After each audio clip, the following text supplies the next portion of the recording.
ಶ್ರೀ ಬಸವಜಯ ಮೃತ್ಯುಂಜಯ ಸ್ವಾಮೀಜಿಗಳ ಜನ್ಮದಿನೋತ್ಸವವನ್ನು ಆದರದೊಂದಿಗೆ ಆಚರಿಸಲು ಬೆಳಗಾವಿ ಕೆಎಲ್ಇ ಆಸ್ಪತ್ರೆಯಲ್ಲಿ ವಿಶೇಷ ಕಾರ್ಯಕ್ರಮವನ್ನು ಹಮ್ಮಿಕೊಳ್ಳಲಾಗಿತ್ತು.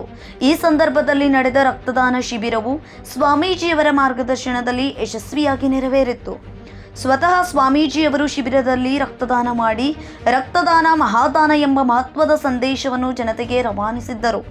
ಅವರ ಈ ಕ್ರಿಯೆ ಸಾಮಾಜಿಕ ಜವಾಬ್ದಾರಿಯ ಪ್ರತಿಯೊಬ್ಬರ ಪಾತ್ರವನ್ನು ನಿಭಾಯಿಸಲು ಪ್ರೇರಕವಾಗಿದೆ. ಜನ್ಮ ದಿನೋತ್ಸವದ ಅಂಗವಾಗಿ ಆಸ್ಪತ್ರೆಯ ರೋಗಿಗಳಿಗೆ ಹಣ್ಣು ಹಂಪಲ ವಿತರಿಸಲಾಗಿತ್ತು. ಈ ಮೂಲಕ ಆರೋಗ್ಯಕರ ಆಹಾರ ಸೇವನೆಯ ಮೂಲಕ ಆರೋಗ್ಯದ ರಕ್ಷಣೆಯ ಅಗತ್ಯತೆಯನ್ನು ಪ್ರಜ್ಞಾವಂತವಾಗಿ ಸಾರಲಾಗಿತ್ತು. ಸ್ವಾಮೀಜಿಯವರ ಈ ಸೇವಾ ಚಟುವಟಿಕೆಗಳು ಸಾರ್ವಜನಿಕರಲ್ಲಿ ಸ್ವಾಸ್ಥ್ಯ, ಪೋಷಣೆಯ ಮಹತ್ವ ಮತ್ತು ಸಾಮಾಜಿಕ ಸೇವಾ ಮನೋಭಾವನೆಯನ್ನು ಉಂಟು ಮಾಡಲು ಮಾರ್ಗದರ್ಶನವಾಗಿದೆ. ಈ ರೀತಿಯ ಕಾರ್ಯಕ್ರಮಗಳು ಅವರ ಆದರ್ಶಗಳು ಮತ್ತು ಜೀವನ ನೆಲೆಯನ್ನು ಸ್ಪಷ್ಟವಾಗಿ ಪ್ರಸ್ತುತಪಡಿಸುತ್ತವೆ.